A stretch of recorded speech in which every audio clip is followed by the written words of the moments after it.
My YouTube fans and my political associates know me by my nom de plume, Comrade Zero.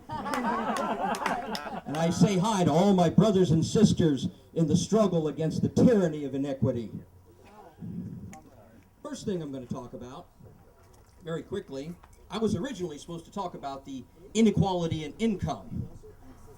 Well, Mr. Rasul got that spot instead, but he didn't talk about that. He talked about how to politically, tactically deal with moderate conservatives, and that was very good. The problem is, they're not causing the problem. Right now, you've got 80 neo-Confederates who aren't going to negotiate anything. They only know defeat or victory, and we have to hand them defeat, because we cannot let that monster raise its head in this country ever again.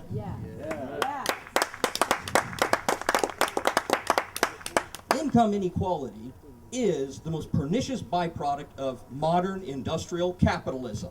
Let's call it for what it is. Now, when people began to realize this in the mid-19th century, they started having rebellions, formed socialist societies, started to form the most primitive early unions. Now, of course, they lost for 80 years. They fought with their blood and their bones and their bodies. They were beaten, they were jailed, they were killed. In this country, I'm not just talking about Europe or Britain, I'm talking about here as well. Now, that changed when Roosevelt came to be president. FDR was a little more amenable to the union things. And during that one automobile strike up in Detroit in the mid-1930s, he sent the National Guard there not to shoot at the strikers, but to point them at the strike breakers. And at that point, labor relations hit a big turning point in this country. Now, after the end of the Second World War, for about a quarter of a century, unions and corporations got along well together. You know, people belonged to unions and they got big pension plans and health care and got paid high wages. What was the reason for this? The Second World War left the world broken, except the United States. We were the lone industrial superpower capable of making luxuries. And for a quarter of a century, we did. We made the cars, we made the TVs, we made the washers and the dryers and the furniture for the world. But when Germany and Japan got back on their feet again, in the early 70s, the people that control the money and the banks and the corporations decided, we can undo this New Deal thing now. These middle-class people have too much. And for the last 40 years, wages have stagnated. It's only because of inflation that we actually look like we're making more now, but we're not making any more than we did 40 years ago because they decided to rig the system by deindustrializing the first world, sending those jobs to the third world, and by using financial mechanisms to create money. It may not be a popular name to say, but Marx predicted all this 150 years ago. He said this was going to happen. So that's why we have income inequality. How do we get it back? Well, sadly, we don't want to have a third world war and hope that we come out the winner all over again to be able to rebuild. So what we have to do is we have to get politicians back into the State House that will undo the right to work legislations so that unions can have the collective power again. You don't have to have a union. You can organize without a union. So that's what we need to do. We need to get back to that. The problem is we have to do it politically first. So hopefully we won't have a Governor Cuccinelli to deal with.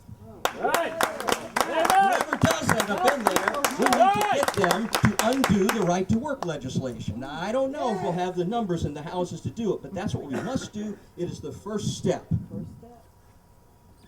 But income inequality is not what I came here to speak about.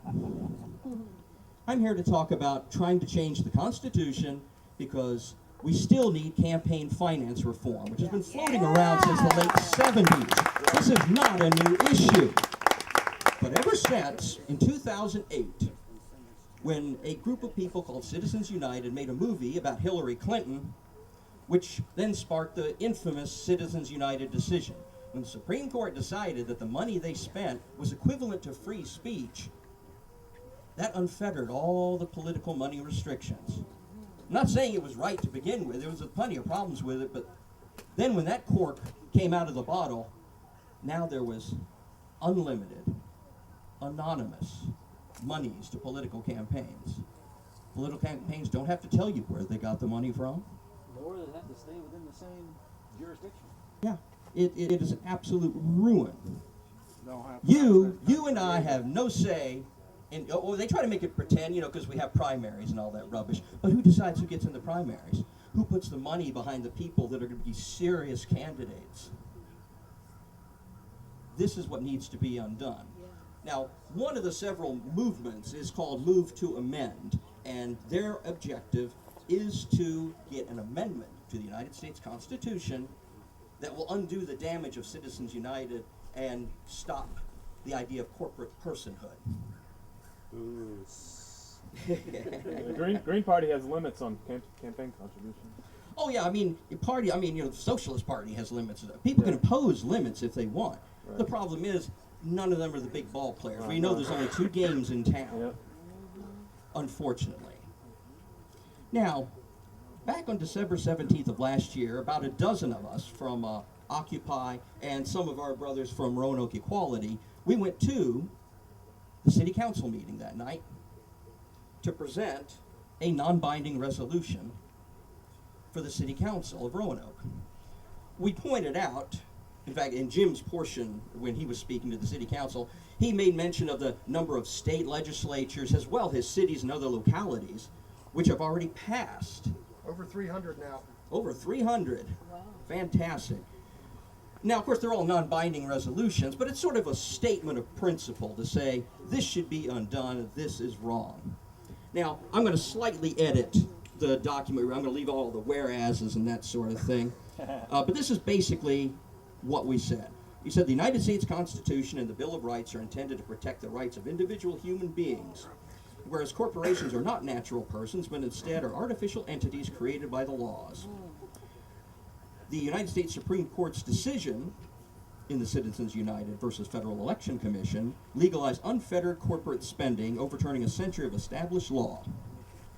Interpretation of the U.S. Constitution to include corporations in the term persons has denied the people sovereignty of self-governance by endowing corporations with constitutional protections reserved for the people. The judicial interpretation to construe spending money in political campaigns as speech is contrary to the idea of one person, one vote, and allows those with the most money to have an unfair advantage over the sovereignty of the people. Money is property, not speech. Hundreds of municipalities across the country have already gone on record calling for an amendment to the Constitution to establish corporations are not people and money is not a form of speech. So we wanted it to be resolved that it is position of the City Council of Roanoke to call for an amendment to the Constitution declaring that corporations are not people, they are not endowed with legal rights of natural persons, and that money is not speech. And we also called that the City Council would call on other communities and jurisdictions to join in this action by passing similar resolutions. Now, most of the City Council seemed pretty amenable to our cause. There was only one guy that kind of didn't seem to like it, and we all remember who he was. I'm not going to say his name here. Now, eventually, we got a nice piece of paper, some pieces of paper back about a month later from the suits in the attorney's office. They basically said that corporate personhood has been protected by over a century of law, and they cited at least half a dozen cases supporting this. But the angle on the Citizens United decision, the campaign finance reform issue, they seemed, there was not a legal inhibition to that. Now, several months ago, Roy, Jim, and myself, we rewrote the document I just read to you. We tightened it up and dropped all the corporate personhood stuff because the attorney said they will not pass or even consider anything with that. So we tightened it up, made a smaller document, and we posted it on our webpage, but nobody wanted to come. So now, as we've got all of you here, we're going to try it again. Now, the next meetings are November 4th and 18th. The 4th is day before Election Day, so I don't think we're getting much accomplished then. So we're going to post the date and the time.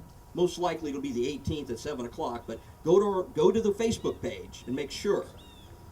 Because we want to get as many people as we can. We had about 10 people there the first time around. We want a lot more than that. We want to show them that we're serious and that we haven't given up.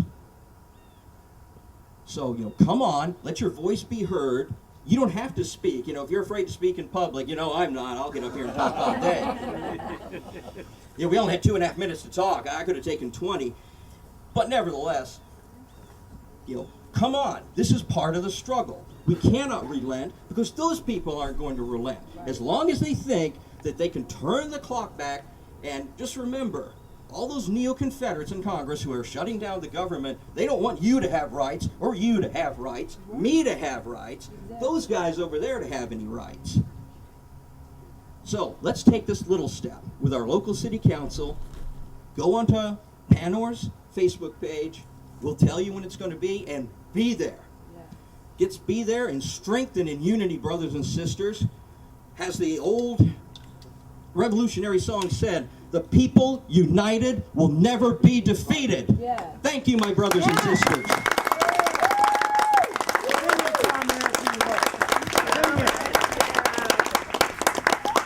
Thank you.